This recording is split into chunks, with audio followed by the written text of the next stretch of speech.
ఆయన తిరిగి లేచినట్టుగా మన లేఖనాల్లో తెలియపరచబడుతుంది. హల్లెలూయా. ఇక్కడ మనం చూసుకుంటే పాత నిబంధన గ్రంథం ప్రకారం రెఫరెన్స్ లో ఉంది, విశ్రాంతి దినము గడిచిన తర్వాత ఉంది. అంటే విశ్రాంతి దినం పాత నిబంధన గ్రంథం ప్రకారం ఎప్పుడు పిల్లరా? శనివారం. విశ్రాంతి దినం ఇప్పుడు శనివారం. మరి శనివారానికి ముందు పిల్లరా సిద్ధపాటు దినం, దాన్ని ఏమంటారు? సబ్బాత్ దినం అంటారు. ఏమంటారు పిల్లరా? సబ్బాత్ అంటే విశ్రాంతి దినానికి ముందుగా వీరు సిద్ధపాటు కలిగి ఉంటారు. ఇప్పుడు పాత నిబంధన గ్రంథము ప్రకారము విశ్రాంతి దినము శనివారం అయితే పిల్లరా యేసు ప్రభువు వారు మరణించి ఆదివారం తిరిగి లేచాడు. కాబట్టి ఈ రోజు మనమందరము ఆదివారమున తిరిగి లేచిన పునరుద్ధరుడైనటువంటి యేసు ప్రభువు వారిని మనం ఆరాధించగలుగుతున్నాం. హల్లెలూయా.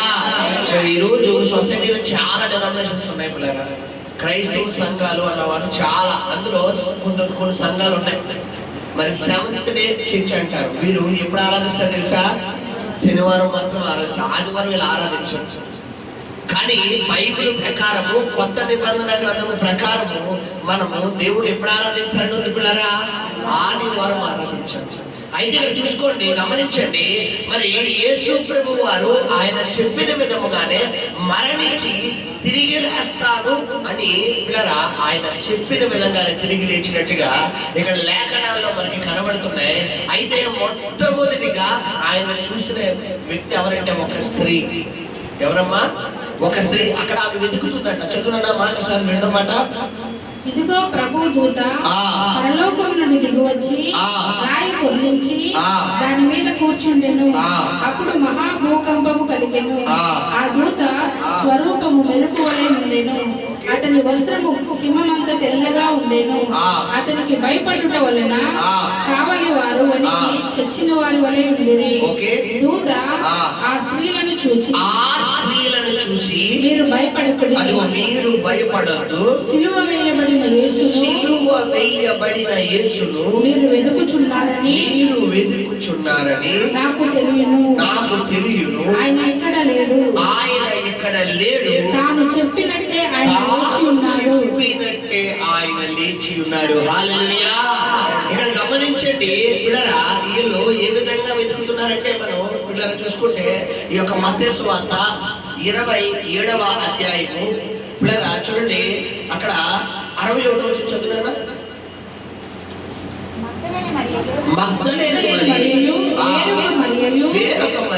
అక్కడనే సమాధికి ఎదురుగా కూర్చుని ఉండేది. హల్లెలూయా. ఎందుకు కూర్చున్నారంటే ఇక్కడ మనం చూసుకుంటే 56వ వచనంలో పిల్లరా చూడండి, 55వ వచనం చదువునా. యేసునకు ఉపచారము చేయుచు గలిలయ నుండి ఆయనకు వెంబడించిన అనేక మంది స్త్రీలు అక్కడ దూరము నుండి చూచుచుండిరి. హల్లెలూయా. ఒక్క మగ్దలేని మరియే కాదు కానీ పిల్లరా ఈ ఒక్క ఆమె ముందుకెళ్తే మిగతా స్త్రీలందరూ కూడా దూరం నుండి చూస్తున్నారండి. అయితే గమనించారా, మరి ఇటువంటి సమయం ఎందుకు అంటే ఆయన మరణించి తిరిగి లేస్తాడని చెప్పాడు. అయితే ఈరోజు గమనించారా, స్త్రీల మనసు చాలా సున్నితమైంది. పురుషులు సాధారణంగా ఏదైనా విషయాన్ని త్వరగా నమ్మరు, కానీ వారికి సాక్ష్యాధారాలు కావాలి. వారికి పక్కా సాక్ష్యాధారాలు కళ్ళకి కట్టినట్టుగా కనబడాలి. కానీ స్త్రీలు ఒక మాట చెబుతారు, ఏం చేస్తారమ్మా? కానీ దీన్నే చాలా మంది వీక్నెస్ గా మగవాళ్ళు తీసుకుంటారు. నా భార్య ఏం చెప్పాడు అమ్మేత్ర అంటే ఏంటంతో నమ్మకం, నమ్ముతారు అని. ఇక్కడ పిల్లరా యేసు ప్రభు వారు చెప్పినట్టుగా చేస్తాడు అన్న నమ్మకం ఎవరికి ఉంది? స్త్రీలకు ఉంది. ఈ రోజు స్త్రీలు అనే లింగాన్ని మనం పక్కన పెడితే నీ జీవితంలో దేవుడు ఏదైతే చేస్తానని చెప్పాడో అది చేసి తీర్చే దేవుడు అన్న విషయం ఎవరికి ఉండాలి?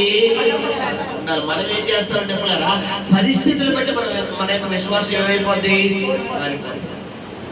పరిస్థితులు బట్టి మన విశ్వాసం ఏమైపోద్ది పిల్లరా? మారిపోద్ది. చూడండి మనం చూసుకుంటే యోహాను సువార్త 10వ అధ్యాయంలో అక్కడ కూడా ఇలాంటి మరణకరమైనటువంటి మరి సిచ్యువేషన్ మనకు కనబడతాడు. యోహాను సువార్త అక్కడ 10వ అధ్యాయంలో పిల్లరా మనకు ఒక కుటుంబం పరిచయం అవుతుంది. 11వ అధ్యాయం చదువురా. మరియా ఆయన సహోదరి అయిన ఓకే. లాజరు అను ఒకడు రోగి లాజరు అనువాడొకడు రోగి ఆయను. ఈ లాజరు ప్రభువునకు అత్తరు పూసి తల వెంట్రుకలతో ఆయన పాదములను తుడిచిన మరియకు సహోదరుడు అతని అక్క చెల్లెండ్రు ప్రభువా ఇదిగో నీవు ప్రేమించువాడు రోగి ఉన్నాడని ఆయన యొద్దకు వర్తమానము పంపెను. యేసు అది విని ఈ వ్యాధి మరణము కొరకు వచ్చినది కాదు గాని దేవుని కుమారుడు దాని వలన మహిమపరచబడుటకు దేవుని మహిమ కొరకు వచ్చినదెను. హల్లెలూయా. ఇక్కడ గమనించండి, యేసు ప్రభువు అన్న ఒక చూడలారా, యేసు ప్రభువు వారికి ప్రేయర్ రిక్వెస్ట్ ఏమని వెళ్ళింది? ప్రభువా నువ్వు ప్రేమించేవాడు రోగి అయి ఉన్నాడయ్యా, అర్జెంటుగా వచ్చి నువ్వేం చెయ్యి? ప్రార్థన చెయ్యి అని అన్నాడు. ఇప్పుడు మీరు ఎవరైనా బలహీనంగా ఉన్న పాస్టర్ గారు నేను రావలేని పరిస్థితిలో ఉన్నారండి, ఒకసారి నాకు వచ్చి ప్రార్థన చేయండి అని అనగానే వెంటనే సేవకుడుగా నన్ను దేవుడు ఏం చేస్తాడో మీ దగ్గరికి తీసుకొస్తాడు. కాబట్టి ఇక్కడ యేసు ప్రభు వారి దగ్గరికి మరి ఆ కౌరు రాగానే వెంటనే యేసు ప్రభు వారు ఏం చేయాలి?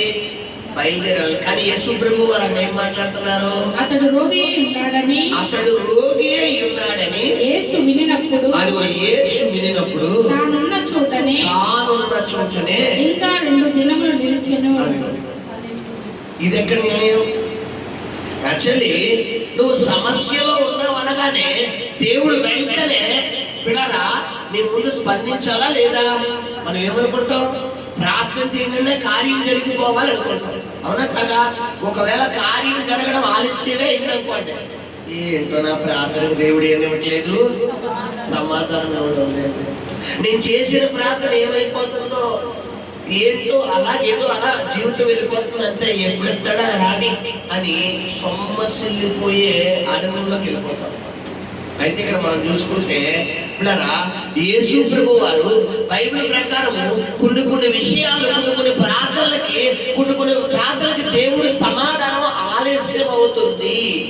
దేవుడి సమాధానం నీకు రావడం లేదు అంటే ఆయన ప్రార్థన ఆలకించలేనట్లు కాదమ్మా. కారణం ఏంటో తెలుసా? నువ్వు చేసిన ప్రార్థనకి నువ్వు ఎక్స్పెక్ట్ చేస్తున్నా, నువ్వు గ్రహిస్తున్నటువంటి ఆ సమాధానం కంటే ఇంకా అద్భుతమైన 100 రెట్లు శ్రేష్టమైన సమాధానం దేవుడు త్వరలోనే ఇవ్వబోతున్నాడు. అర్థము. హల్లెలూయా. మనం ఆలోచనలకి ఆయన ఆలోచనలకి భూమికి ఆకాశానికి ఎంత వ్యత్యాసం ఉందో అంత వ్యత్యాసం ఉందంట. ఎందుకంటే మనం ఏమనుకుంటామంటే నరమాతులుగా ఇప్పుడు ప్రార్థన చేస్తే పొద్దున కార్యం జరిగిపోవాలి. ఇది ఎవరి విశ్వాసం? కానీ దేవుడు పిల్లరా ఇక్కడ లాజరు రోగి అయి ఉన్నప్పుడు కబురు వచ్చింది. మీకు ఒక మాట చెప్తాను, రోగి అయి ఉన్న వ్యక్తికి వెళ్ళి ప్రార్థన చేసి స్వస్థపరచడం బెటరా, చనిపోయిన వ్యక్తిని ప్రార్థన చేసి స్వస్థపరచడం బెటరా? చెప్పాలి, కరెక్ట్గా చెప్పాలి. రోగి అయి ఉన్న వ్యక్తిని స్వస్థపరచడం బెటరా, చనిపోయిన వ్యక్తిని స్వస్థపరచడం బెటరా కదా? ఇప్పుడు యేసు ప్రభు వారు ఈజీగా చేసే పని ఏముంది అక్కడ? కానీ ఆయన ఆలోచనలు ఎలా ఉన్నాయి చెప్పాలి. చనిపోయిన వాళ్ళు, ఎందుకంటే పిల్లరా అక్కడ లాజరు అనే ఒక వ్యక్తి సాక్ష్యాన్ని పట్టుకుని ఆ గ్రామాన్ని దేవుడు తట్టు తిప్పాలి అని దేవుడు అక్కడ ఆశిస్తున్నాడు. హల్లెలూయా, హల్లెలూయా. ఇక్కడ చావు అన్న విషయాన్ని మనం పక్కన పెడితే నీ జీవితంలో నువ్వు ఏదైనా ఒక అంశం కోసం దీర్ఘంగా ప్రార్థన చేస్తూ ఆ ఒకటే టార్గెట్ పెట్టుకుని ఈ ఒక కార్యం జరిగితే చాలు నాయనా, ఈ ఒక అద్భుతం జరిగితే చాలు నాయనా, ఈ ఒక విడుదల జరిగితే చాలు నాయనా, ఈ ఒక స్వస్థత జరిగితే కేవలం అని ఒకవేళ నువ్వు ప్రార్థన చేసే వ్యక్తిగా ఉన్నావే అనుకో, ఆ ప్రార్థనకి సమాధానము దేవుడు ఎలా అనుగ్రహిస్తాడో లేఖనాల ప్రకారం ఉందంటే పిల్లరా, కన్నులకు మేము ఊహకు అందని విధంగా, నీ కన్నులకు కనబడని విధంగా గొప్ప ఆశ్చర్యకరంగా దేవుడు చేయగలిగిన దేవుడు. హల్లెలూయా. అందుకు మనం ఉదాహరణ యోహాను సువార్త 11వ అధ్యాయం. ఎందుకంటే ఇక్కడ శిష్యులు అనుకుంటున్నారు యేసు ప్రభు వారికి కౌరు రాగానే వెంటనే ఆయన ఏమైపోతాడు, వెళ్ళిపోతాడు. మగ్దలేని మరియా, ఆ యొక్క మార్త కూడా అలాగే ఎక్స్పెక్ట్ చేస్తున్నారు. యేసు ప్రభు వారికి ఒక్క కౌరు పెడతాను, ఆయన వస్తాడు, నా తమ్ముడు లేపెడతాడు అనుకున్నారు. కానీ వారు అనుకున్నట్టుగా అది జరిగిందా? జరగలేదు. మొత్తానికి నాగం చనిపోయాడు. చనిపోయి 4 దినాలు సమాధి చేయబడ్డాడు. కొన్ని సందర్భాల్లో మనం అనుకున్న కార్యాలు అవ్వవు. మనం చేసిన ప్రార్థనకి సమాధానం రాదు. రాకపోవడం వల్ల మనం ఏమనుకుంటామంటే సమస్యపోతాం, చాలా బలహీనమైపోతాం. ఏదైతే జరగకూడదు అనుకున్నానో అదే జరిగిపోయింది నా జీవితంలో. నేను ఎందుకు ప్రార్థన చేయాలి, ఇక ఎందుకు వాక్యం చదవాలి, ఇక ఎందుకు చర్చికి వెళ్ళాలి అని మనం ఏమైపోతాం పిల్లరా? నిరుత్సాహపడిపోతాం. ఇక్కడ మనం చూసుకుంటే ఈ మరియ మార్తలు నిరుత్సాహపడటం లేదు. అతడు చనిపోయి 4 దినాలు అయిందంట. 4 దినాలు అయిన తర్వాత యేసు ప్రభు శిష్యులతో అంటున్నాడు, ఇప్పుడు మన సహోదరుడు నిద్రించుచున్నాడు, అతన్ని మేలుకొల్ప వెళ్దాము రండి అంటున్నాడంట. ఇప్పుడు వెళ్ళగానే యేసు ప్రభు వారు వస్తున్నారు అన్న వార్త వినగానే మార్త ఎవరి కోసం పరిగెట్టుకుంటే వెళ్తున్నారు? చదువు నా మాట. మార్త యేసు వచ్చుచున్నాడని విని ఆయన ఎదుర్కొని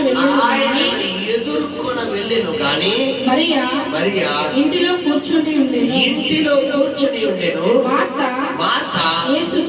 యేసుతో ప్రభువా, నీవిక్కడ ఉండిన ఎడల నా సహోదరుడు చావకుండెను.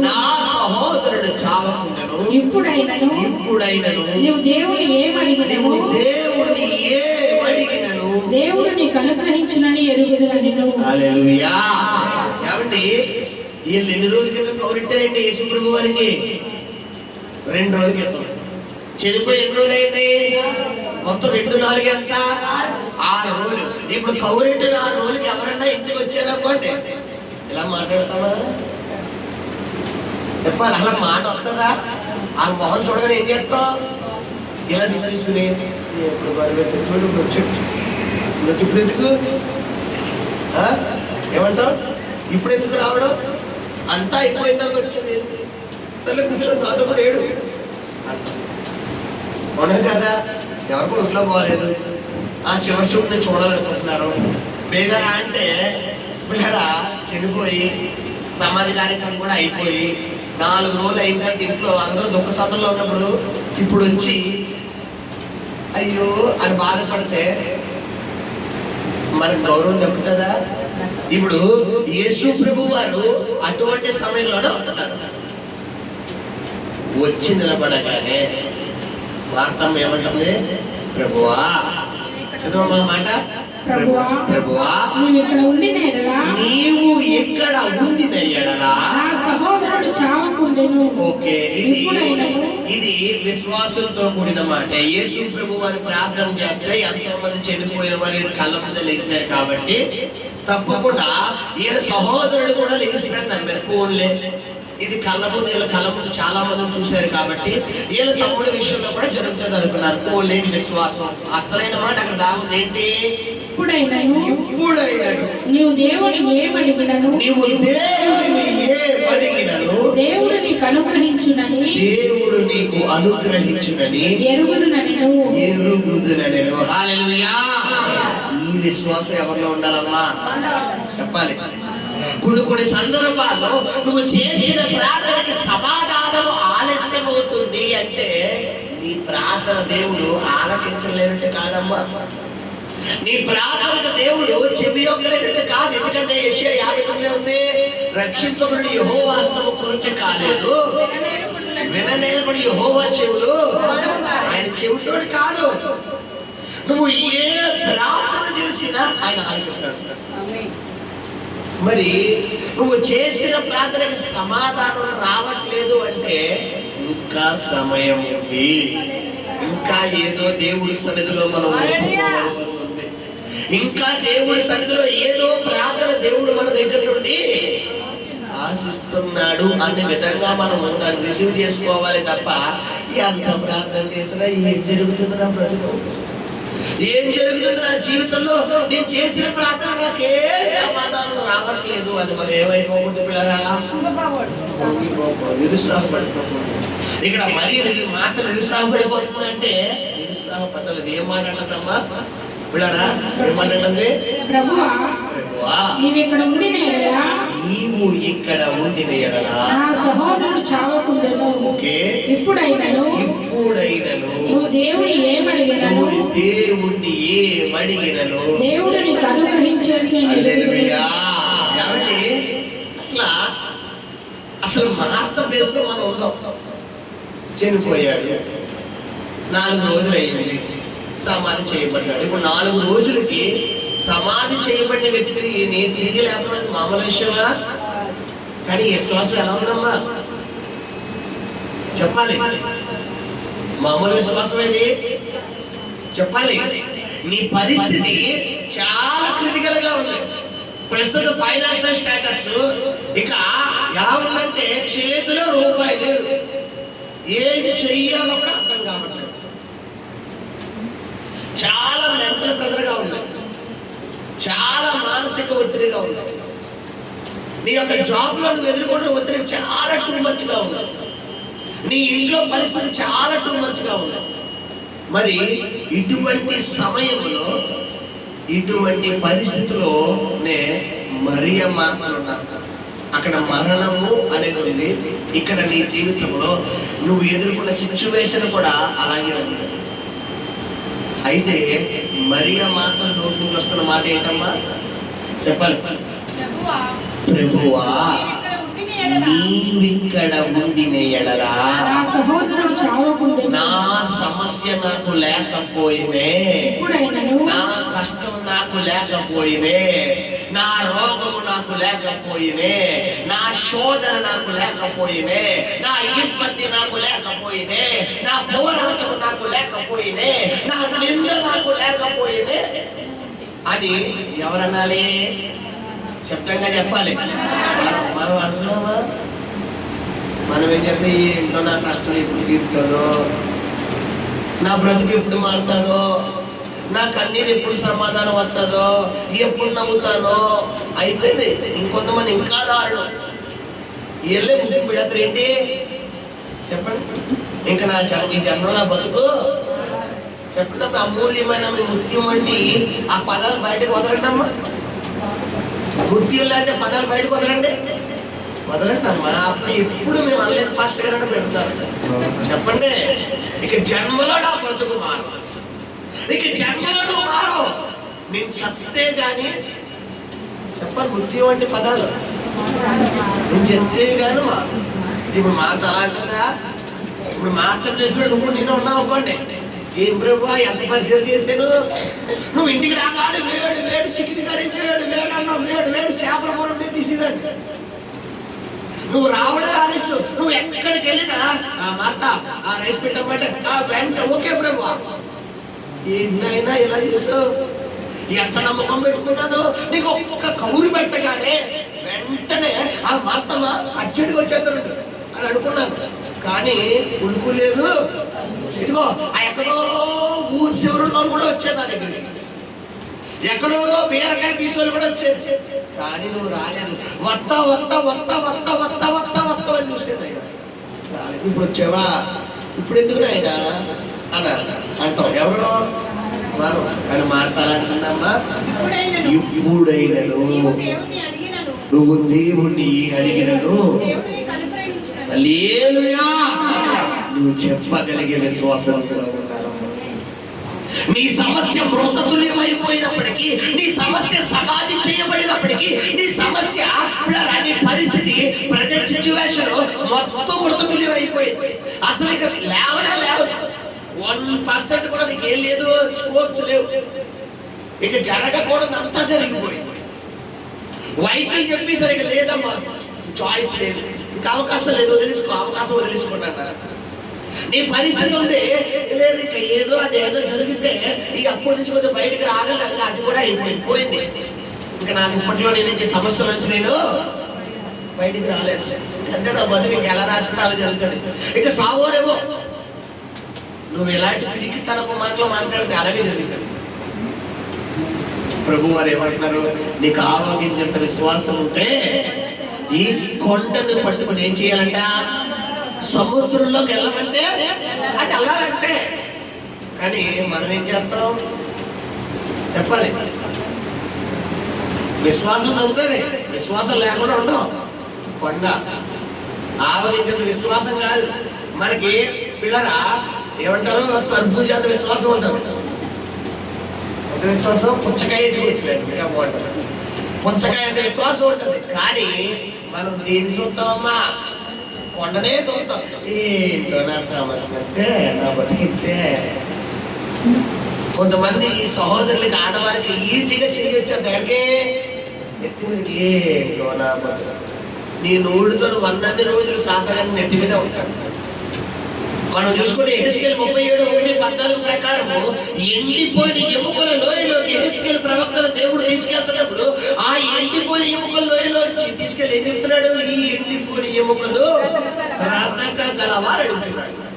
సాధారణంగా ఎవరిని క్వశ్చన్ అయ్యాలి, ఎండిపోయిన బతుకులు బతుకుతాయ్యా అని అడగాలి. కానీ యెహెజ్కేలుని దేవుడు ఏమడుగుతున్నాడు అక్కడ, నరపుత్రుడా ఎండిపోయిన ఎముకలు బ్రతుకగలవా? ఇది ప్రశ్న. దేవుడిని అడుగుతున్నాడు. నీ ఎండిపోయిన పరిస్థితి, నీ మృతతుల్యం అయిపోయినటువంటి పరిస్థితి, నీ మారా వంటి పరిస్థితి, నీ చేదైన పరిస్థితి, ఎటు వెళ్ళాలో ఏం చెయ్యాలో కూడా తెలియని స్థితిలో ఉన్న నీ పరిస్థితిని నేను మరలా బ్రతికించగలనా? చెడిపోయిన నా కుమారుని తిరిగి లేపిన రీతిగా మృతతుల్యమైపోయిన నీ పరిస్థితిని నేను బ్రతికించగలనా అని మధ్యాహ్న కాలంలో ప్రభు నేను ప్రశ్నిస్తున్నాను. దానికి నరపుత్రుడు ఇస్తున్న సమాధానం ఏంటమ్మా అని నన్ను అడుగగా, ప్రభువా యెహోవా అది నీకే తెలియనని నేనంటిని. హల్లెలూయా. ఏం మాట్లాడుతున్నాడమ్మా, అది నీకే తెలుసయ్యా. నువ్వు బతికించగలవో బతికించలేవో. ఇప్పుడు యెహెజ్కేలు ప్లేస్ లో మళ్ళా మనం వెళ్దాం. ఇందాక మరియ మాత్రం ప్లేస్ లోకి వెళ్ళాం కదా, ఇప్పుడు యెహెజ్కేలు ప్లేస్ లోకి వెళ్ళిపోవచ్చు. ఒకవేళ ప్రస్తుతం నీ జేబులో సిల్లి కావలేదు, ఈ పరంగా దేవుడు నీ ₹1,00,00,000 ఇవ్వబోతున్నాడు అన్నాడు అనుకోండి. ₹1,00,00,000 కోడక్కలేదు మాస్టర్, లక్ష చాలు అనే బ్యాచ్. నాకు కోటక్కలొద్దండి, నాకున్న ఆ 2 లక్షల అప్పు, ఆ 1,50,000 అప్పు, ఆ 10,000 అప్పు తీసేవాడు చాలు అంటాడు. ఎవరో మనం. దేవుడు ఏమంటున్నాడు అక్కడ, ఈ ఎండిపోయిన ఎముకలు నువ్వు బతికించగలవా లేదా నిన్ను బతికిస్తావా అని అడుగుతున్నాడా? ఏమన్నాడు, బ్రతకగలవా? అక్కడ దేవుడు శక్తిని తెలియపరిచే ప్రశ్న వేయడం లేదు, నీ యొక్క విశ్వాసాన్ని బయటికి లాగే ప్రశ్న. కొన్ని సందర్భాల్లో దేవుడు ఎండిపోయిన ఎముకల లోయలోకి ఎందుకు తీసుకువెళ్తాడు అంటే, అక్కడున్న సిచ్యువేషన్ ఎవరికి తెలియాలి? మనకు తెలియాలి. మనకు దేవుడు తెలియపరచు నిమిత్తమే తీసుకెళ్తాడు తప్ప ఆయన కక్ష సాధించే దేవుడు కాదమ్మా. తెలుసా మీకు, మన దేవుడు మనం ఏడవక ముందే ఏడ్చే దేవుడు. చూసుకుంటే మనలో యోహాను సువార్త 11వ అధ్యాయంలో లాజరు చనిపోయాడని సమాధికి వెళ్ళి ఏసి ఏం చేస్తా తెలుసా, కన్నీరు విడిచేయడం ఉంది. అక్కడ వచ్చిన చదువునా, ఎన్నో వచ్చిన 35వ వచ్చిన యోహాను సువార్త 11:35. అదిగో ఏమండి, మన దేవుడు ఏం చేశాడు? దేవుడు నీకోసం ఏడుతాడు తెలుసా, నీకోసం ఏడ్చే దేవుడు. నువ్వు నవ్వితే నవ్వే దేవుడు. ఎందుకంటే మీకు అర్థమయ్యే భాష చెప్తాను. ఇప్పుడారా మన దగ్గర చిన్నపిల్లలు ఉంటారు, చంటి పిల్లలు. ఆ పిల్లలకి ఏదైనా ఇష్టమైతే కొనివ్వగానే వాళ్ళు మన భుజాల మీద ఎక్కేసి మన మీద ఎక్కేసి thank you mummy, thank you daddy, love you daddy, love you mummy, love you mummy, మా మంచి డాడీ, మా మంచి మమ్మీ, మా మంచి డాడీ అంటారా లేదా? అప్పుడు మనకి ఎంత సంతోషంగా ఉంటుంది చెప్పాలి. చాలా సంతోషంగా. ₹1,00,00,000 వచ్చినా కూడా అంత ఆనందం వస్తుందా? కానీ ఆ ముఖంలో స్మైల్ చూడగానే మనకు చాలా హార్ట్ ఫ్రీగా ఉంటుంది. అయితే ఇక్కడ మనం చూసుకుంటే ఈ యెహెజ్కేలు ప్రవక్తను కూడా దేవుడు అడుగుతున్నాడు, నానా my dear son, my dear యెహెజ్కేల్, ఈ ఎండిపోయిన ఎముకలను బ్రతుకగలవా అంటే దానికి ఇచ్చిన సమాధానం ఏముందంటే ప్రభువు యెహోవా అది నీకే తెలియనేనండి. అదిగో అది నీకే తెలిసయ్యా అంటాడు. దానికి తక్షణం ఇచ్చిన సమాధానం. ఈ రోజు నువ్వు నేను వేసే సమాధానం ఎలా ఉంటుందో తెలుసా పిల్లరా? ఎండిపోయిన ఎముకలు ఎందుకు బతికిపోయి ప్రభువా? ఏదో సాగు బతుకులో ఉన్నాడైతే ప్రార్థన చేస్తే బతుకుతాడు కానీ ఎండిపోయిన ఎముకలు అసలు స్కెల్ అసలు అస్థిపత్రి ఎలా బతుకుతుంది? ఇది ఎవరి జ్ఞానం అమ్మా? చెప్పాలి, మనుషుల జ్ఞానం. కొన్ని సందర్భాల్లో నీ జ్ఞానాన్ని ఉంచుకోకూడదు. నువ్వు చదువుతో చూసిన జ్ఞానము, నువ్వు సొసైటీలో నేర్చుకున్న జ్ఞానము, నీ యొక్క పిల్లరా నీవు సమాజంలో చూసిన జ్ఞానాన్ని నువ్వు దైవికంగా కంపేర్ చేయకూడదు. ఎందుకంటే దైవిక జ్ఞానానికి సొసైటీ జ్ఞానానికి సంబంధం లేదు. మనం చూసుకున్న బైబిల్ ప్రకారం 3 జ్ఞానాలు ఉన్నాయి. 1 దేవుని జ్ఞానము, 2 దెయ్యాల జ్ఞానము, 3 మనిషి జ్ఞానం. 3టికి సంబంధం లేదు. దేవుడి జ్ఞానము అసాధారణమైన కార్యాలని సాధ్యపడుతుంది. కానానులో నీటిని ఏం చేసింది దేవుడి జ్ఞానము?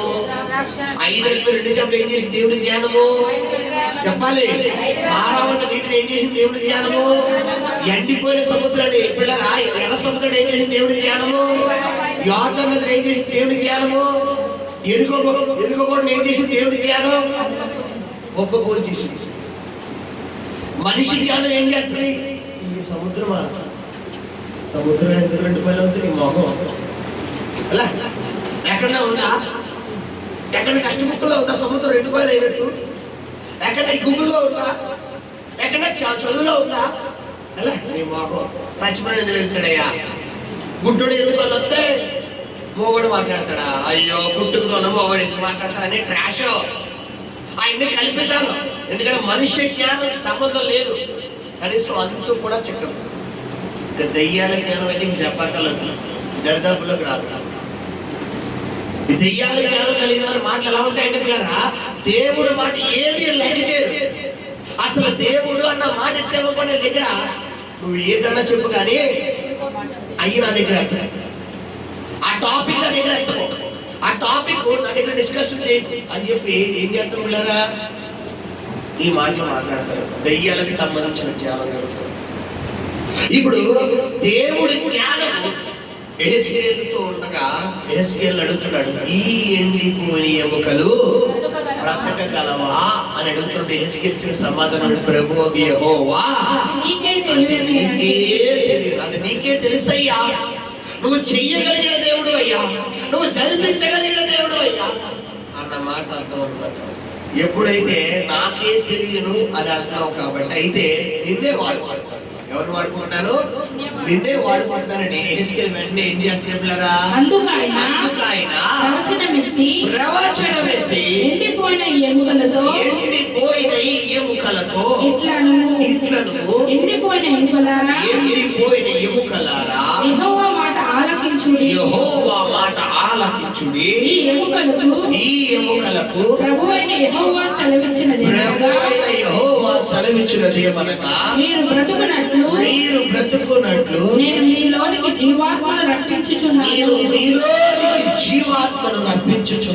చర్మము కప్పి మీకు నరములనిచ్చి మీ మీద మాంసము పొదిగి చర్మం మీ మీద కప్పెదను. మీలో జీవాత్మను ఉంచగా మీరు బ్రతుకుదురు.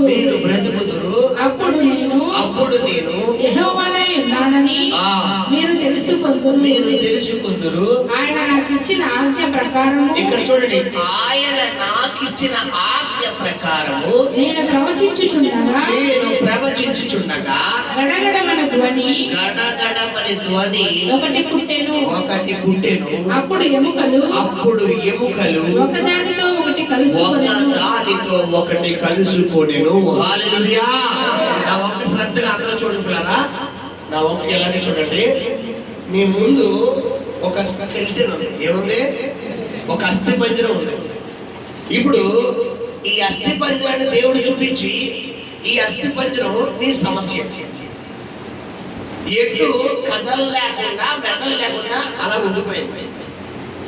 ప్రస్తుత నీ ఆరోగ్య సమస్య, ప్రస్తుత నీ ఆర్థిక సమస్య, ప్రస్తుత నీ ఉద్యోగ సమస్య, ప్రస్తుత నీ వ్యాపార సమస్య, ప్రస్తుత నీ జీవనోపాధి సమస్య, ప్రస్తుత నీ లైఫ్ ఎలా ఉంది? ఎటు కథలు లేకుండా ఎండిపోయిన ఆ యొక్క ఎముకలలాగా, ఎండిపోయిన అస్థి పంజరంలో ఉంది.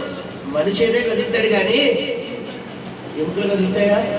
నువ్వు ప్రస్తుతం నీ పరిస్థితి ఎలాగే ఉంది. ఏదైనా ఒక అద్భుతం జరిగితే తప్ప అది కథ.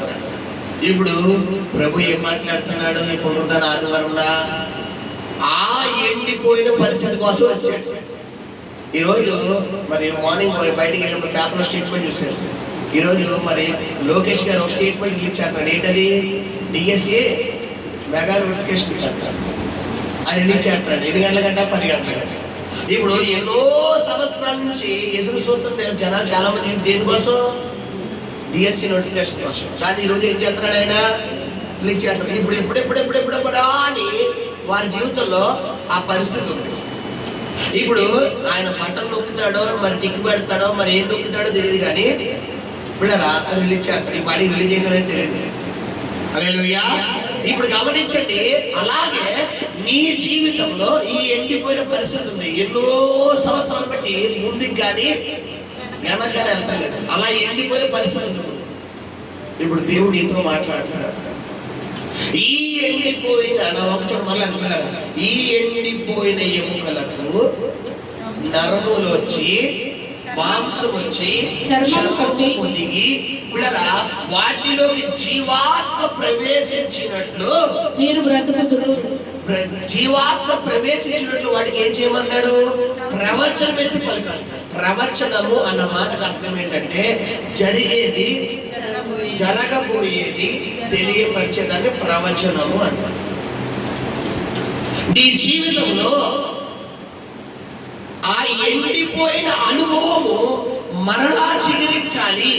ఆ ఎండిపోయిన పరిస్థితి మరలా రియలైజ్ అయ్యి మరలా నూతనంగా చిగురు రావాలి, మరలా అద్భుతాలు స్టార్ట్ అవ్వాలంటే ఇప్పుడు దేవుడి చేతుల్లో ఉందా, నీ చేతుల్లో ఉందా? కరెక్ట్గా చెప్పండి.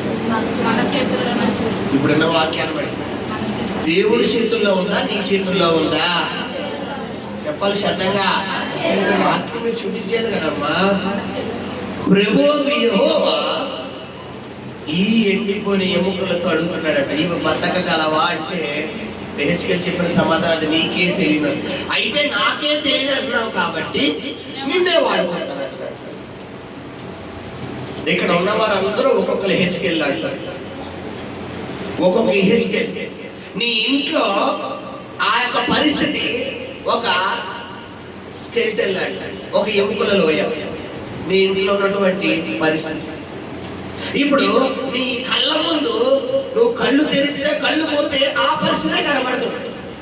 ఇప్పుడు ప్రభు నీతో మాట్లాడుతున్నాడు. నీ భుజం మీద చెయ్యేసి ఇలాగా ఒకసారి నిలబడుతున్నాడు.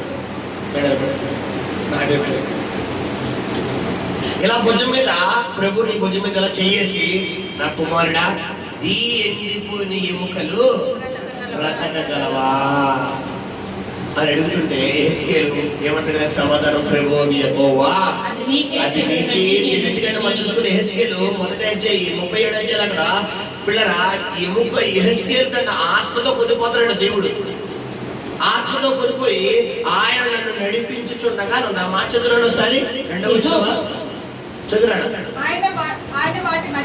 ఆయన వాటి మధ్యన నడిపించుచుండగా, నడవమంటానికి నడిపించడానికి తేడా ఏంటండి?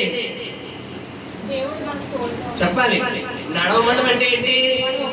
నువ్వు ఒక్కడు వెళ్ళాను. ఇప్పుడు నడిపించడం అంటే ఏంటి? ఇప్పుడు ప్రసాద్ గారు భుజం మీద చెయ్యేసి పరిశుద్ధాత్మదేవుడు ఏం చేస్తున్నాడు? తన ఎండిపోయిన పరిస్థితుల నుంచి చెప్పాలి నడిపిస్తున్నాడు. నడు, నాతో పాటు నడు అని ఇలా నడిపెట్టున్నాడు.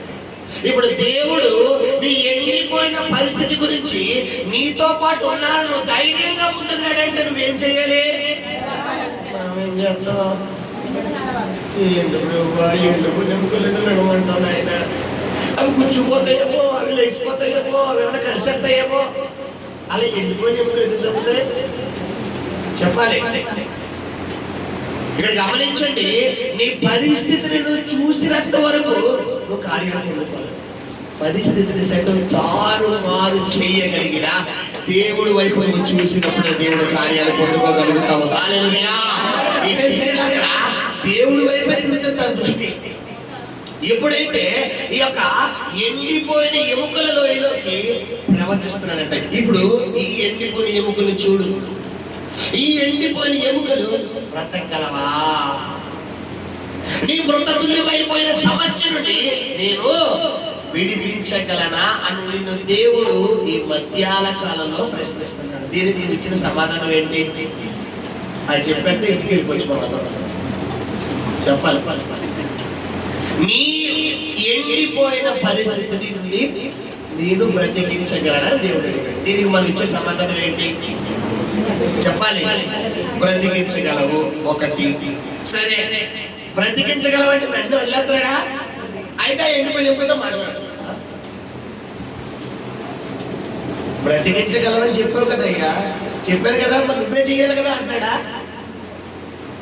మాట్లాడదు కదా. మళ్ళీ ఏం చేస్తాడు హెస్కేలు? ఆ మాట చదివాడు హెస్కేల్ 37వ అధ్యాయంలో 7 హెస్కేల్ చెప్పిన విధంగానే ఆ ఎముకలు ఒకదానికొకటి. అప్పుడు ఎముకలు ఒకదానితో ఒకటి కలిసికొనెను. నేను చూచుచుండగా నరములను మాంసమును వాటి మీదకి వచ్చెను, వాటి పైన చర్మము కప్పెను. హల్లెలూయా. ఇక్కడ చూడండి, నా వంక చూడలేరా? ఒక మనిషి చనిపోయిన తర్వాత, అతన్ని భూస్థాపన చేసిన తర్వాత, ఆ భూమిలో ఉన్నటువంటి ఏవైతే ఉంటాయో క్రిములు ఈ శవాన్ని ఏం చేస్తాయి? కొన్ని రోజులకి తినేస్తాయి. ఈ శవాన్ని ఏం చేస్తాయి? కొన్ని రోజులకి తినేస్తాయి.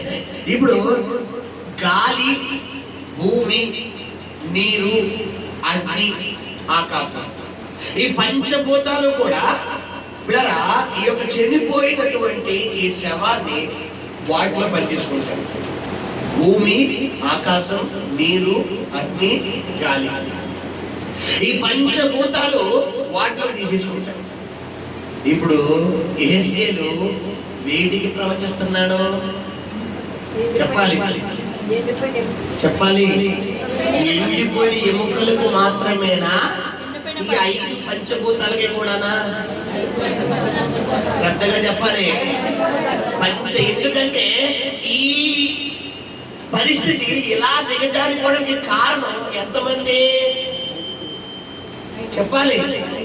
ఆ యొక్క అందమైన శరీరము అది మృతతుల్యమైపోయి, అది ఏ రూపము, ఏ సౌందర్యము రాకుండా తయారైపోవడానికి కారణం ఎంతమంది? 5. ఎవరెవరు? ఆకాశము, భూమి, నీరు, గాలి, అగ్ని. ఈ 5 ఈ మనిషి బాడీలో ఉన్నటువంటి ఆ శరీరాన్ని అంతటి తీసేసుకున్నాయి. ఇప్పుడు ఎండిపోయిన ఎముకలకు మరలా నరములు రావాలి, మరలా చర్మము రావాలి, మరలా మాంసము రావాలి, మరలా విడిపోయిన ఎముకకు అతకబడాలి అంటే ఎవరెవరైతే నీ దగ్గర నుంచి ఎంతెంత ఆనందాన్ని తీసుకున్నారో, ఎంతెంత సమాధానాన్ని తీసుకున్నారో, ఎంతెంత ఆశీర్వాదాన్ని తీసుకున్నారో, ఎంతెంత సమృద్ధిని తీసుకున్నారో, ఎంతెంత దీవెన తీసుకున్నారో, ఏ సైతాన్ని కనుక నీ కుటుంబంలో చొరబడ్డాడో, ఏ సైతాన్ని కనుక నీ కుటుంబంలో చేతబడుతున్నాడో, ఏ సైతాన్ని నీ కుటుంబంలో ఆటల పొలలో చేతబడుతున్నాడో, తిరిగి తీసుకుని ఎవరికి ఇవ్వాలి? ఇప్పుడు శబ్దంగా నీవు నా మనగారు పడతావు. నాకు అర్థమైందని వాళ్ళు చెప్పండి, అర్థం కాలేదని వాళ్ళు చెప్పండి. చెప్పాలి. అర్థమైందా? అర్థం కాలేదు? నిజంగా చెప్పండి. ఈ పంచభూతాలు ఏంటో తెలుసా? నీ దగ్గర నుంచి ఆనందం దొంగలించినాడు, నీ దగ్గర నుంచి సమాధానం దొంగలించినాడు, నీ దగ్గర నుంచి నెమ్మది దొంగలించినాడు, నీ దగ్గర నుంచి ఆరోగ్యం దొంగలించినాడు. ఒకప్పుడు నీ జీవితంలో 2 ఆశీర్వాదము, 2 దీవెన, 2 సమృద్ధి నువ్వు తినగా 10 మందికి పెట్టేసి ఉండదు. ఒకప్పుడు నువ్వు తినగా 10 మందికి ఇంకా మిగిలి ఉండేది. కానీ ఇప్పుడు నీ పరిస్థితి ఎలా ఉందంటే, ఎవరన్నా నీకు పెడితే ఎంత స్థితిలోకి తీసుకువెళ్ళిపోయి, ఇంత ట్రై సిచ్యువేషన్ లోకి తీసుకువెళ్ళిపోయినా ఆ సాతాను గారికి చాలాల్సిన బాధ్యత ఎవరికి ఇచ్చాడు? దేవుడు నీకే ఇచ్చాడు. కానీ మనం ఏం చేస్తున్నాం? ప్రభువా నువ్వు మాట్లాడయ్యా. దేవుడు ఎవరు మాట్లాడమంటాడు? ఇక్కడ నువ్వే చేస్తావు. ఆ ఎండిపోయిన పరిస్థితికి, ఆ ఎండిపోయిన పరిస్థితికి నువ్వే మాట్లాడు. నువ్వే క్షణం వచ్చేటట్లు చెప్పాలి, నువ్వే మాంసం వచ్చేటట్లు చెప్పాలి, నువ్వే విడిపోయిన ఎముకకు అత్తకబడేటట్లు ఆజ్ఞాపించాల్సిన బాధ్యత ఎవరికి ఇచ్చాడు? దేవుడు నీకే ఇచ్చాడు. మనం చేస్తే ఉంటాయా, మూట కట్టుకుని వెళ్ళిపోతాయా? మూట కట్టుకుని పంపిస్తాడు. గట్టిగా చెప్పండి అమ్మా. లేదండి మాకు అంత ఓపిక లేదు పాస్టర్, గట్టిగా చెప్పండి. శ్రద్ధగా అందరూ హల్లెలూయా పంపించి. ఎందుకంటే బైబిల్లో ఉంది, ద్వితీయోపదేశకాండం 30వ అధ్యాయము 19వ వచనంలో అద్భుతమైన మాట చదువునా? ద్వితీయోపదేశకాండం 30వ అధ్యాయము 19వ వచనం. నేడు జీవమును మరణమును, ఆశీర్వాదమును శాపమును, నేడు జీవమును మరణమును, ఆశీర్వాదమును శాపమును నేను నీ ఎదుట ఉంచి భూమి ఆకాశములను నీ మీద సాక్షులుగా పిలుచుచున్నాను. ఏమండి? జీవము మరణము, ఆశీర్వాదము శాపము ఎవరి ఎదుట ఇచ్చాడు? దేవుడు నీ ఎదుటే ఉంచాడు. ఎవరి ఎదుట ఇచ్చాడు? నీ కళ్ళ ముందు ఉంచాడు. ఇప్పుడు ప్రస్తుత నీ పరిస్థితి మరణంగానే ఉంది, ప్రస్తుత నీ పరిస్థితి శాపంగానే ఉంది. ఎటు ఆశీర్వాదం లేదు, ఎటు దీవెన లేదు, ఎటు నెమ్మది లేదు. కానీ నీ పరిస్థితితో మాట్లాడవలసింది నువ్వా దేవుడా? కరెక్ట్గా చెప్పాలి. సబ్జెక్ట్ నాకు అర్థమైన వాళ్ళు మాట్లాడు. నువ్వే మాట్లాడు. ఇన్ని రోజులు ఎవరిని మాట్లాడమన్నావు? ఒక్కసారి కనికరించిన ఆయన, ఒక్కసారి ఆయన ఆల్రెడీ నీకు ఒక చెక్ ఇచ్చాడు, ₹1,00,000 చెక్. నువ్వు 10,000 అడుగుతున్నావు, నీకు చెక్ ఎంత ఇచ్చాడు? ఆయన ₹1,00,000 ఇచ్చాడు. చెక్ తీసుకెళ్లి హ్యాండ్ బ్యాగ్ లో పెట్టాడు, లేదా నీ బ్యాలెట్ లో పెట్టాడు. చూడాల్సిన బాధ్యత ఎవరిదే? చెప్పాలి. మనం ఏం చేస్తున్నాం? ఒక 5,000 ఉన్నా చూడు. ముందు ఎంత టార్గెట్? 10,000 ఎట్టు. 10,000 ఇవ్వట్లేదు సంబంధం లేదు. కనీసం ఏం పెడతాం? ఒక 5,000, కనీసం 3,000 చూడాలి. ఓ ₹1,000 ఒక 5 ట్రిప్కి ఏమవుతుంది? ఒక 100 చూడు ఆయన. ఓకే ఏమైనా బెకారోడా? బెకారోడా ఆయన? చెప్పాలి కాదు కదా. మరి నువ్వు ఎందుకు లేకపోతున్నావు? చెప్పాలి. నీ తండ్రి అడగక మునిపే నీ అక్కరను తీర్చగలిగిన దేవుడు. హల్లెలూయా. ఎప్పుడు ఏం కావాలి ఎవరికి తెలుసు? ఆయన తెలుసు, ఆయన చేస్తాడు. కాకపోతే ఆలస్యం అవుతుంది అంటే 2 కారణాలు. ఒకటి సమయం ఉంది, యోహాను సువార్త 11వ అధ్యాయం ప్రకారం. రెండవది యెహెజ్కేలు 37:14 ప్రకారం ఆ సమస్యతో మాట్లాడవలసిన బాధ్యత ఎవరికి ఇచ్చాడు? దేవుడు నీకే ఇచ్చాడు. ద్వితీయోపదేశకాండం 30:19 ప్రకారం నేడు జీవమును మరణమును, ఆశీర్వాదమును శాపమును నేను నీ ఎదుట ఉంచి, అది నీ ఎదుట ఇచ్చాడు. ఇప్పుడు నీకు జీవం కావాలంటే నువ్వు జీవం పలకాలి. నీకు మరణం కావాలంటే 100% మన నోట్లో జీవంతో తెలుసమ్మా చెబుతమైన మాటలు. ఏమో నాకేం అర్థం కావట్లేదు అంటాం. అవుతుందంటావా అంటాం, వస్తాడంటావా అంటాం, జరుగుతుందంటావా అంటాం, తగ్గుతుందంటావా అంటాం. ఏమో నాకేం అర్థం కావట్లేదు. మళ్ళీ అదే డైలాగ్. ఇప్పుడు బైబిల్ ప్రకారం ఈ డైలాగులు ఎక్కడ ఉన్నాయమ్మా? చెప్పాలి. యెహెజ్కేలు దేవుడు స్వరం వింటున్నాడు, ఎముకలతో మాట్లాడుతున్నాడు. నువ్వు చేయాల్సింది ఏంటి? నీ గదిలోకి వెళ్ళి నువ్వు ప్రార్థన గదిలో కూర్చుని దేవుడు స్వరం వింటావు, బయటకు వచ్చి నీ పరిస్థితులతో మాట్లాడతాడు. దేవుడు స్వరం వింటావు, పరిస్థితులతో మాట్లాడవు. దేవుడు స్వరం వింటావు, పరిస్థితులతో మాట్లాడవు. దేవుడు స్వరం వింటావు, పరిస్థితులతో మాట్లాడడం. మనం ఏం చేద్దాం? మనుషుల స్వరం ఏంటో చెప్పలే, పరిస్థితులతో మాట్లాడడం. మనుషుల స్వరం అంటే పరిస్థితులు మన మాట వింటాయమ్మా? చెప్పాలి, మన మాట వింటాయా?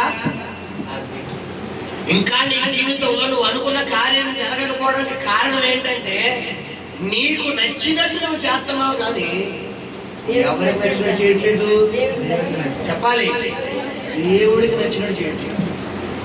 ఇక్కడ గమనించండి, ఎలా ఉంది నీ ఆత్మీయ జీవితం? ప్రియ సహోదరి సహోదరుడు, నీ ప్రార్థన జీవితం ఎలా ఉంది? ఈ యొక్క సమయంలో ప్రభు నేను ప్రశ్నిస్తున్నాడు, ప్రభు నేను అడుగుతున్నాడు.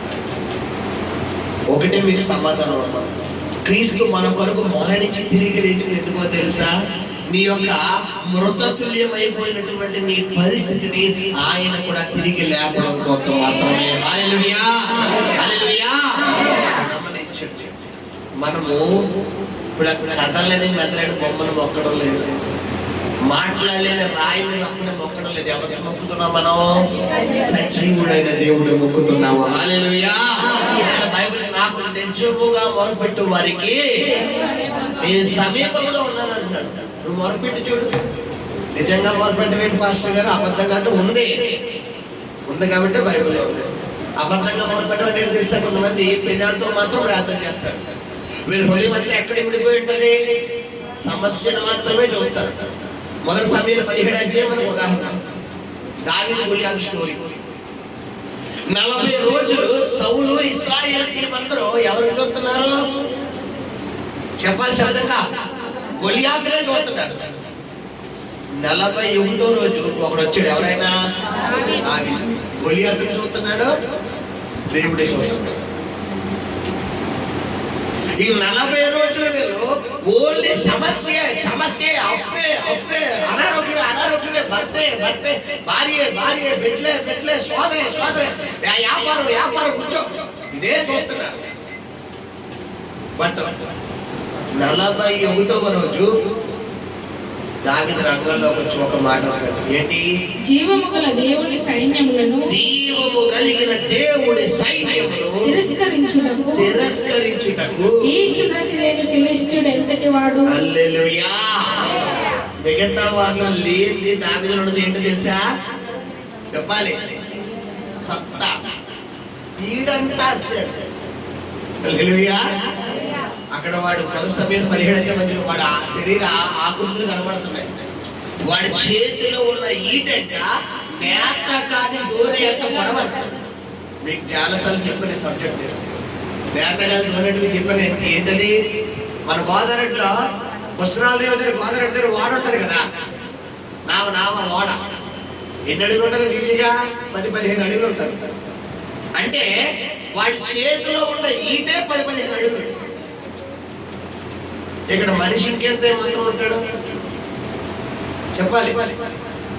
వాడు ధరించినది రాగి శిరస్త్రాణము, కవచము, బల్లెము, డాలు, ఇవన్నీ ఇలా రాకుండా 1000 తులములు ఎత్తుగలవాడు. ఇక్కడ కాబట్టి ఆల్మోస్ట్ మనం చూసుకుంటే 1 కాదు 2 కాదు, దాదాపు 300 నుండి 400 కేజీలు బరువు ఉంటాడండి చరిత్రకారుల యొక్క ఆచరణ ప్రకారం. వాడు ఎన్ని కేజీలు? 300 నుండి 400 కేజీలు బరువు ఉంటాడు. ఆడ తలకాయ 150-200 కేజీలు ఉంటాడంట. దావీదు ఎన్ని కేజీలమ్మా? చెప్పండి. దావీదు ఎవరు అసలు అక్కడ? యూత ఎవరుంది? వాడంటే ఎంత? మన హర్షగాలు అంటాడు, మన బ్లెస్సీ లాంటి బాలికలు బాలుడు. 13 సంవత్సరాలు 14 సంవత్సరాలు ఏమంటారు? బాలుడు అంటారు. బాలుడు అన్నవాడు ఎన్ని సంవత్సరాలు, ఎంత వయసు ఉంటుంది? అదే వయసు ఎంత కేజీలు ఉంటుంది? ఈజీగా ఒక 40 గట్టి కొడితే 50 కేజీలు గట్టిగా తింటాయి. అవునా కాదా? 40-50 కేజీలు ఉంటాడు బాలుడు అనేవాడు. ఇప్పుడు దావీదు కూడా అంతే ఉంటాడు. పైగా దావీదు ఎవరంటే పొట్టుడు. ఇప్పుడు గొలియాతు హైట్ పర్సనాలిటీ చూస్తే 3 అంతస్తులు ఉన్నాడు. దావీదు చూస్తే కనీసం ఈ 16 మంది కూడా లేడు. 16 ఈ 16 కూడా లేడు. దావీదేమో ఎంతున్నాడు, ఈ పులిపీట అంటున్నాడు దావీదు. గొలియాతు ఎంతున్నాడు? 3 అంతస్తులు. 3 అంతస్తులు దావీదు ఎలా చూడాలి? ఇలా పైకెత్తి అమ్మ మెండే పోయి చంపుతున్నా బాబు, ఎంతసేపు నేను చంపుతూ మన వల్ల కాదు అని అనాలి. కానీ ఏమంటాడు అక్కడ? జీవము కలిగిన దేవుని సైన్యాన్ని తిరస్కరించినట్టు హల్లెలూయా. అక్కడ ఎహెజ్కేలు అంటున్నాడు, ఈ ఎండిపోని ఎముకలతో ప్రవచిస్తున్నాడు. అక్కడ మార్త అంటది, ప్రభువా ఇప్పుడైనా నువ్వు ఏమైనా చేయగలవయ్యా. ఇక్కడ ఏమంటున్నాడు ఈయన? ఈ జీవము కలిగిన యెహోవా సైన్యాన్ని తిరస్కరించినట్టు. ఈ రోజు నీ ముందు నేను 3 ఎగ్జాంపుల్స్ ఉంచాను. మార్త విశ్వాసంలో నీకుందా? ఎహెజ్కేలు వలె విశ్వాసం నీకుందా? మూడవది దావీదు వంటి విశ్వాసం నీకుందా? ఎలా ఉంది నీ ప్రార్థన జీవితం? నేను చెప్తున్నాను, సమస్య లేని వాళ్ళు ఎవరూ లేరు. నాతో సహా ప్రతి ఒక్కరికి సమస్యలు ఉన్నాయి. ప్రతి ఒక్కరికి, చిన్న దగ్గర నుంచి వృద్ధుల వరకు ప్రతి ఒక్కరికి సమస్య. కానీ సమస్యకు తగిన పరిష్కారం ఒకటే. ఏంటి చెప్పాలి? నీ పరిస్థితితో ఎవరు మాట్లాడాలి? నువ్వే మాట్లాడాలి. మనం మాట్లాడం. ఏం చెయ్యి? మనం మాట్లాడు. మనం మాట్లాడకుండా ప్రార్థన చేస్తాం. అన్ని సందర్భాల్లోనే ప్రార్థన అవదమ్మా. కొన్ని సందర్భాల్లో పరిస్థితులతో ఏం చేయాలి? మాట్లాడాలి. గమనించండి, యేసు ప్రభువు వారు పిల్లరా గుడ్డివాడైనటువంటి భక్తులమైన వ్యక్తి అతని దగ్గరికి వచ్చినప్పుడు పరిస్థితులతో ఏం చేస్తాడు? ఆయన మాట్లాడుతున్నాడు. మోగ వ్యక్తి వచ్చాడు, ఏం చేస్తున్నాడు? మాట్లాడతాడు. దెయ్యాలు పట్టుకోడు, ఏం చేస్తాడు? ఆయన మాట అపవిత్రాత్మ ఈ వ్యక్తిని విడిచిపెట్టి బొమ్మని అర్థం చెప్పాలి అంటే పాస్టర్ గారు యేసు ప్రభు దేవుడు కదండి. బైబిల్ ఉంది, యోహాను సువార్త 10వ అధ్యాయము. అక్కడ మాట చదువున్నాను ఒకసారి. యోహాను సువార్త 10వ అధ్యాయము 53వ వచనం చూడండి ఒకసారి. 10:33 రైట్ 34 చూడండి. అందుకు యేసు మీరు దైవములని నేనంటినని మీ ధర్మశాస్త్రంలో వ్రాయబడి ఉండలేదా? లేఖనం నిరార్థకము కానేరదు కదా. దేవుని వాక్యం ఎవరికి వచ్చెనో వారే దైవములని. ఇప్పుడు చెప్పాలి, యేసు ప్రభువు వారు ఒకరైనా సిరిపోయింది లేపేది మనం కూడానా? చెప్పాలి శబ్దంగా. యేసు ప్రభువు వారు ఒకరైనా అద్భుతాలు చేసేది మనం కూడానా? చెప్పాలి శబ్దంగా. యేసు ప్రభువు వారు ఒకరైనా పడిపోయిన వ్యక్తులు లేవడంతో మనం కూడానా? మరి మనం ఏం చేస్తాం? ఇన్ని రోజులు నువ్వు లేపులేదా? ఏం చేద్దాం? నువ్వు లేపు, నువ్వు ముట్టు, నువ్వు తాకంట. ఇప్పుడు నీ చెయ్యే యేసు ప్రభువు వారు అభిషేకించడం చెయ్యాలి. ఆయన పొందిన దెబ్బల చేత స్వస్థత అంటున్నాడు కాబట్టి వాగ్దానం పట్టుకో, పెట్టు. ఆ రోజు మీద చేయి పెట్టు. యేసు నామమున పలుకుతున్నాను, రోగమా నీతో మాట్లాడుతున్నాడు, ఈ వ్యక్తిని విడిచిపెట్టి ఓ అని ఒక మాట చెప్పు. 10 సెకండ్లతో కదలకపోతే ఉన్నాడు. మనం ఏం చేస్తాం? నువ్వు చేపిదేనా చేపు ఆటగా అరిగిపెట్టే ఎప్పుడే కాట్లాగా. కన్నీటి ప్రార్థనకి కొద్ది వెయిట్ ఉంది, అది అన్ని సందర్భాలలో ఉపయోగించకూడదు. ఏంటి డబ్బులు కావాలి, లాలిపప్పు కావాలి, ఏం కావాలన్నా ఈ కన్నీటి ప్రార్థన. కొంతమందికి ఇదో అలవాటు. అన్నిటికీ కన్నీటి ప్రార్థన కాదు. దెయ్యాన్ని ఎల్లగొట్టుతో ఏం చేయాలి? పౌరుషంగా చెప్పాలి. ఒక్క ఇంట్లోకి వచ్చింది అన్న ఒక పోతుంది, ఏం చేయ? కుక్క ఇంట్లోకి వస్తే చెప్పాలి అంతేనా? చీట్లే పోతుందమ్మా చెప్పాలి. ఒక్క పడిచే ఇక్కడ అంతే అది బయటికి పోతుంది. అపవాదిని గద్దించుడి, వాడు మీ అందరికి పోతాడు. మనం ఏం చెయ్యాలమ్మా? ఒకటే చెప్తున్నాడు, నీ పరిస్థితి ఎంత తృణీకరించబడినా, ఎంత తోలనాడబడినా, ఎంత వ్యతిరేకించబడినా, ఈ రాత్రి కాలం, ఈ మధ్యాహ్న కాలం ప్రభు నీతో మాట్లాడుతున్న మాట ఏంటో తెలుసా? నువ్వు ప్రవచించాలి. నువ్వు కమెంట్ చెయ్యాలి. ప్రభు నీతో మాట్లాడుతున్నాడు. ఇంకా నీ జీవితంలో కార్యం జరగకపోవడానికి కారణం, ఇంకా నీ జీవితంలో అద్భుతం జరగకపోవడానికి కారణం, ఇంకా నీ జీవితంలో ఎడారి వంటి నీ బ్రతుకులో ఎటు ఆశీర్వాదం రాకపోవడానికి కారణం ఏమీ కాదు. ఒకటే, ఏంట కారణం చెప్పాలి. కారణం ఏంటి? నువ్వు మాట్లాడకపోవడం. అక్కడ హిజ్కియా మాట్లాడుతున్నాడు, పిల్లరా. ఇక్కడ మార్త మాట్లాడుతున్నాడు, ఇక్కడ దావీదు మాట్లాడుతున్నాడు. వీళ్ళు ముగ్గురు మాట్లాడటం వల్లే అక్కడ దావీదు ఇంకో అద్భుతమైన మాట్లాడు. ఏంటా మాట్లాడున్నా? దానిలో మొదటి సమయంలో 17 అధ్యాయంలో మాట అన్నాడు, ఈ దినమున యెహోవా నిన్ను నా చేతికి అప్పగించి నేను నిన్ను చంపి నీ తలను తెగవేతును. ఏమిటి? చంపకముందు చెప్తున్నాడా, చంపినా చెప్తున్నాడా? మరి మనం ఏం చేస్తా ఉండు? శబ్దంగా మాట్లాడాలి, చెప్పాలి. ఈ దినమున అదిగో అక్కడ ఇంకా జరగలేదు. మీకు మళ్ళా చెప్తాను, మీకు పిక్చర్ చూపిస్తున్నాడు. దావీదు ఎంత అడుగున్నాడు పొడుగు చెప్పాలి.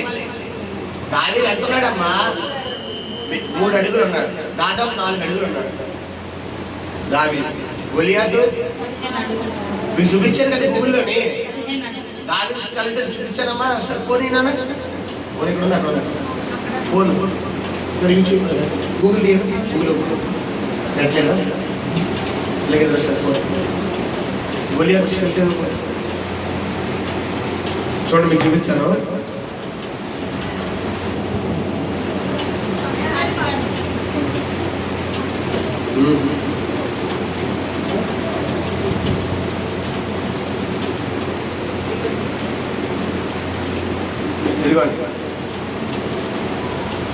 గొలియాతు స్కెలిటన్ చూసారా? రైటింగ్ ఎట్లేదు.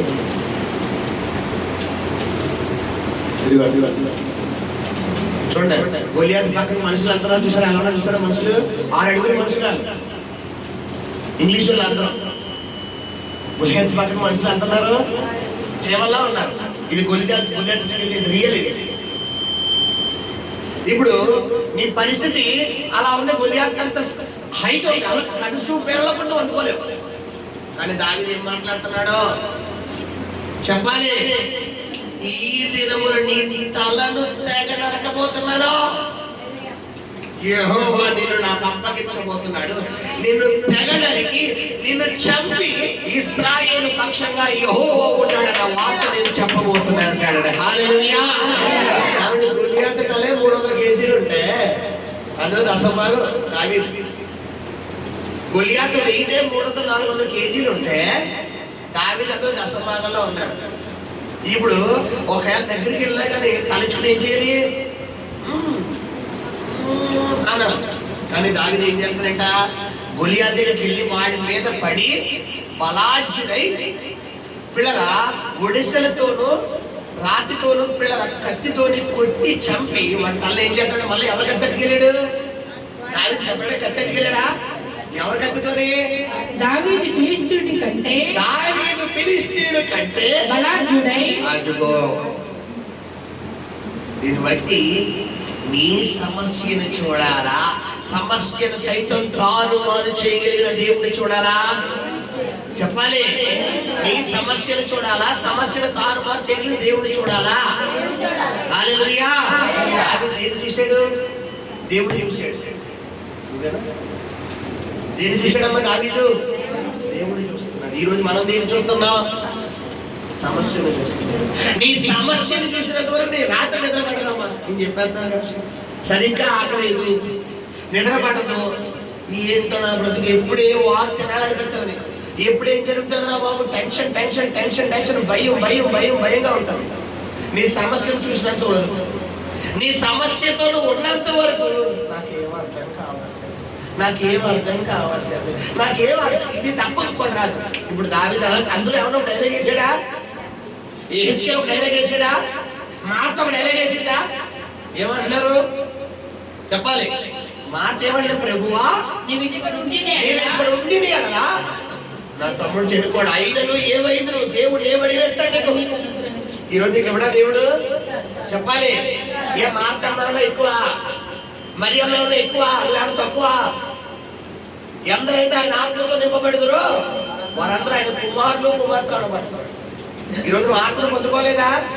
పొందుకున్నా కానీ నువ్వు కూడా ఎవరు ఆయనకి? ఆయన పక్షపాతం చూపించే దేవుడు అమ్మా. ఆయన నిన్న నేడు రేపు ఎలా ఉన్నాడంట?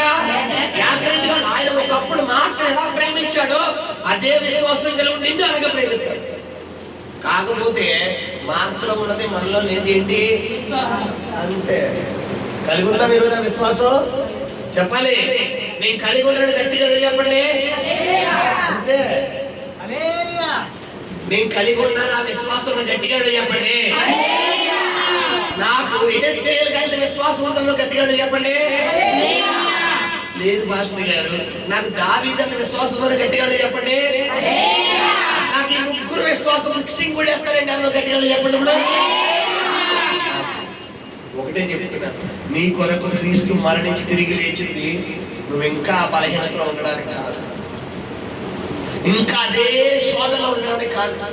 నువ్వు మోకాలి ప్రార్థన చేయి. ఒకటి ఏంటి ఏమని చెప్పాలి? మోకాలి ప్రార్థన చేసి యేసు నామములో నీకు టైం పెట్టాలి. నువ్వు ఎవరికి? ఆయన సమస్యకి టైం పెట్టాలి. 24 గంటలు చెప్తున్నాను నీకు. దీన్ని విడిచిపెట్టి నీ కౌంటౌన్ నేను పెడుతున్నాను అనాలి. ఇన్ని రోజులు ఎవరెవరికి కౌంటౌన్ ఆ నీకంటే ఏ రోజు ఏమవుతుందో తెలియదు, ఎప్పుడే వాడుతుందో తెలియదు, ఎప్పుడు తగ్గుతావో ఎప్పుడు తుమ్ముతావో ఎప్పుడు ఏమవుతుందో తెలియదు. ఆడు కౌంటౌన్. ఇప్పుడు ఇంటికి వెళ్ళేది నువ్వు వాడికి ఏం పెట్టాలి?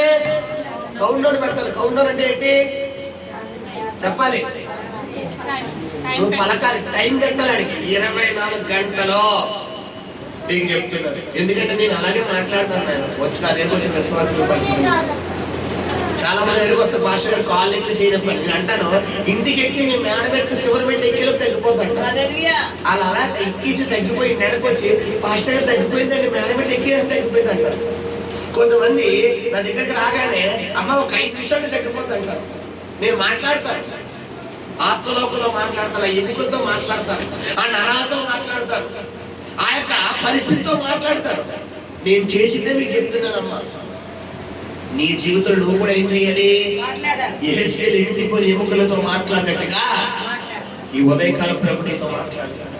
నువ్వు మాట్లాడు, నువ్వే మాట్లాడు. ఆయన రావాల్సిన అవసరం లేదు. ఎందుకంటే ఎవరికైతే ఈ వాక్యము వచ్చునో వారే దైవాలు. నీ నోట ఆయన వాక్ ఉంది కాబట్టి మాట్లాడుతాడు. నువ్వా దేవుడా చెప్పాలి? నువ్వా దేవుడా? ఇప్పుడు నీ మాట లోపడవాలి. నీ మాట కనీసం ఒక ఇంటికి కూడా కదలదు. ఆయన మాటకు చెప్పాలి. యోహాను 27 చివరి వచ్చి చదువుకుని ముగిద్దాం. యోహాను 27 ఏమైంది అక్కడ చూడండి. శిష్యులు మరి పేతురు ఇంకా యాకోబు యోహాను అందరూ ఆదరంగా కష్టపడ్డారంట. ఒక చేప పడలేదు, ఒక చేప పడకపోతే ఇక్కడ యేసు ప్రభు వారి ధరిని సూర్యోదయం అవుతుండగా ఆయన ధరిని నిలిచినట్టు. నా ఒక శ్రద్ధగా చూడండి, ఒక 5 నిమిషాలు ముగిస్తాను శ్రద్ధగా. సూర్యోదయం అవుతుండగా యేసు ఎక్కడున్నాడు పిల్లరా? ధరిని నిలిచాడు. సూర్యోదయం అవుతుందంటే ఎప్పుడు? తెల్లవారుతున్న ఉదయం అయిపోతుంది. చేపలు పిల్లరా రాత్రే ప్రయాణం చేయవు. ఎప్పుడైతే సూర్యకిరణాలు నీటి మీద పడుతున్నాయో ఈ సూర్యకిరణాల యొక్క కాంతి ప్రభావానికి ఆటోమేటిక్లీ చేపలు ఏం చేస్తాయి? ఇప్పుడు ఇంకా ప్రయాణం కొనసాగిస్తాయి. చేపలు ఏం చేస్తాయి పిల్లరా? ప్రయాణం కొనసాగిస్తాయి. ఇప్పుడు యేసు ప్రభు వారు రాత్రి వచ్చాడా? సూర్యోదయం అవుతున్నప్పుడు వచ్చాడా? అంటే ఇక అసలు రాత్రే ఒక చేప లేదు. ఇప్పుడు యేసు ప్రభు వారు వచ్చిన తర్వాత ఇంకా మొత్తం ఇంకా పడదు. కానీ యేసు ప్రభు వారు ఏమంటున్నారు పేతురుతో? పేతురు దోణి కుడి పక్కన అయ్యా అంటే పేతురు సమాధానం ఏంటి తెలుసా? అక్కడ ప్రభువా కుడి పక్కన వేసాను, ఎడ పక్కన వేసాను, ముందేసాను, వెనకాల వేసాను, రాత్రి అంతా కష్టపడ్డాను అయ్యా, ఒక చేప లేదు అని ఒక మాట అంటే ఇంకో మాట అంటాడు. అసలైన మాట, అయినను నీ మాట చెప్పునా. హల్లెలూయా. ఇక్కడ కూడా ఏమొస్తుంది? మాట. నీ మాట చెప్పునా. ఇప్పుడు పేతురు ఇలా ఒకసారి పిల్లరా, పేతురు చేతులు ఏముంది? ఇప్పుడు వల ఉంది. వల అంటే ఏంటి? ప్రార్థన. ఈ వల అనే ప్రార్థన పట్టుకుని యేసు నామమున అని ఎలా పలుకుతున్నాడు అంటే, ఇప్పుడు దాకా పేతురు పేతురు పేతురు పేతురు వేసాడు. అన్నయ్య చేపలు, చేపలు అంటే ఏంటి? ఆశీర్వాదం. ఒక్క చేప పర్లేదు. పేతురా మాకేంటి ఎక్కువ? మా పేతురు ఎక్కువ, మా పేతురు ఎక్కువ, యాకోబు అయితే ఎక్కువ, యోహాను అయితే ఎక్కువ, ఆంద్రేయ అయితే ఎక్కువ, తోమ అయితే ఎక్కువ, మాకు ఎక్కువ అని చేపలు ఎవరు నింపలేదు? చెప్పాలి. ఇప్పుడు రంగంలోకి పేతురు ఎవరు నింపుతున్నాడు? సృష్టికర్త అయిన దేవుడి. ఇప్పుడు పిల్లరా, అప్పుడు దాకా ఎవరికి దొరకని పులస కూడా అక్కడ ఉంది. పులస దొరుకుతుందమ్మా? ఎవరికి దొరకదంట. అది గజేత కలిగి తప్ప ఎవరికి దొరకదు. ఎందుకంటే అది రివర్స్ లో ఇస్తుంది. మిగతా మామూలుగా ఇస్తుంది, అది రివర్స్ లో ఇస్తుందట. ఇప్పుడు ఎవరికి దొరకని పులస కూడా అక్కడ ఉంది. ఇంకా కాస్ట్లీ చేపలు అన్నీ అక్కడ ఉన్నాయి. ఇప్పుడు పేతురు గారు నా ఉంది ఉంటాయి. పేతురు గారు పట్టుకున్నారు వల. ఇలా యేసు నామమున అని ఒక్క మాట చెప్పి గుడి పక్కన వల వెయ్యగానే ఏదైతే ఏ చేపలైతే ఇప్పుడు దాకా వీళ్ళ తప్పించుకుని వెళ్ళిపోయినాయో, ఏ ఆశీర్వాదము, ఏ దీవెన, ఏ సమాధానము, ఏ నెమ్మది, ఏ సమృద్ధి, ఏ ఆరోగ్యము, ఏ శుభకార్యం అయితే తప్పించుకుని వెళ్ళిపోయినాయో, పేతురు మాట్లాడుతుండగానే, యేసు నామం చెప్పుతుండగానే, ఏ పులసా, ఓయ్ వచ్చు, ఓయ్ కొరమేను, ఇంకా ఓయ్ మోసు, ఓ సైనిక, రండి రండి రండి రండి రండి. ఇప్పుడు దాకా పేతురు గారిని ఒక ఆట ఆడించు, యాకోబు గారిని ఒక ఆట ఆడించు, తోమా గారిని ఒక ఆట ఆడించు. ఇప్పుడు పేతురు ఎవరిని పిలిచాడు? శబ్దంగా చెప్పాలా? సృష్టికర్త అయిన దేవుడిని పిలిచాడు. ఆయన నోటి మాటతో కలుగును గాక కలిగిన మన కొరకు ఆయన మాటలు పలికిన పేతురుకి మనం ఏమైపోవాలి? లోబడాలి. రెండ్రా బాబు అని పేతురుగా రాగి నాగ నాగ నాగ చెప్పాలా? యేసు నామముకు అంత శక్తి ఉంది. ఇన్ని రోజులు నువ్వు మాత్రమే మాట్లాడు. ఈరోజు ప్రభు చెప్తున్నాడు, నువ్వు కదలకు, నీ టంగ వదిలే, నీలో ఉన్న పరిశుద్ధాత్మ నమ్మకం. లోకంలో ఉన్న సాతాను కన్నా నా యేసు గొప్పవాడు, నా యేసు గొప్పవాడు. లోకంలో ఉన్న సాతాను కన్నా నా యేసు గొప్పవాడు, నా యేసు గొప్పవాడు. హల్లెలూయా. ఈ సైతాన్ కన్నా మన యేసు ఎవరో గొప్పవాడు. నువ్వు నమ్మాలమ్మా. ఒకటే చెబుతున్నాను, నీ పరిస్థితి వైపు చూడ.